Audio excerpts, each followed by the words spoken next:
থেকে স্বর্গে উমার ফেরার বার্তা নিয়ে যায় সেই আজ বিপন্ন এই বাংলার বুকে।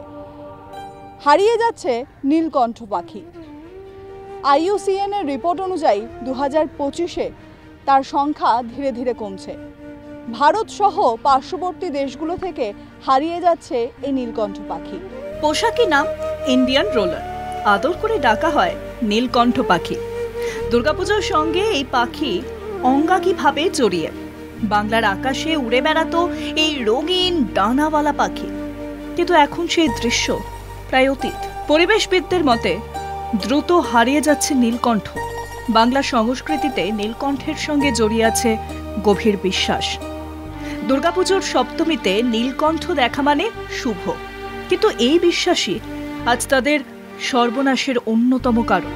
পুজোর আগে এখনো বহু জায়গায় অবৈধভাবে ধরা পড়ছে নীলকণ্ঠ পাখি, যা নিয়ে যথেষ্ট চিন্তায় পরিবেশবিদরা।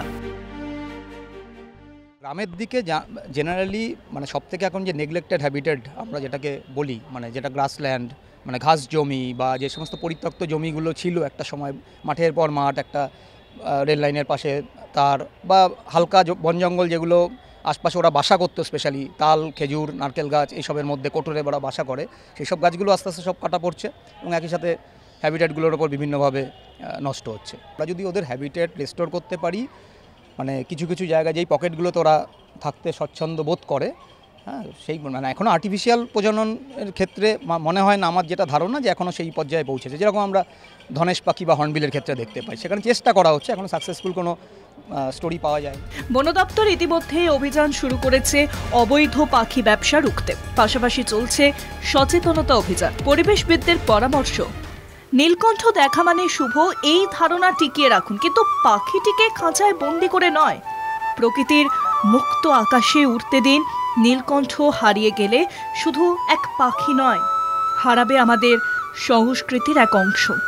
এখনই সময় তাদের বাঁচানোর, আমাদেরই স্বার্থে, আমাদেরই ভবিষ্যতের জন্য।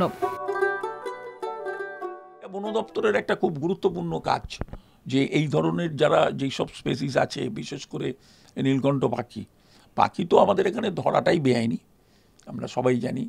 যদি এই ধরনের পাখি ধরে বেচা কেনা হয়, বিশেষ করে এই ধরনের আনুষ্ঠানিক এই ধরনের বেতে কাজ করানো হয় ধর্মের নামে, সেটা আমাদের কাছে খুব দুঃখজনক এবং এটা অনাবায়ু বাঞ্ছনীয় হতে পারে, উচিত নয়। এবং বন দপ্তরকে বিষয়টাকে গুরুত্ব দিয়ে দেখতে হবে যাতে কোনোভাবেই এটা না ঘটে। এখন আর চোখে পড়ে না গ্রাম বাংলার বুকে এই ছোট্ট নীল রঙের পাখিটি।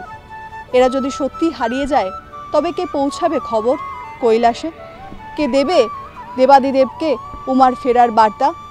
বাংলার সেই লোকশিল্প, বাংলার সেই ঐতিহ্য কোথায় যাবে এই নীলকণ্ঠ হারিয়ে যাওয়ার সঙ্গে সঙ্গে?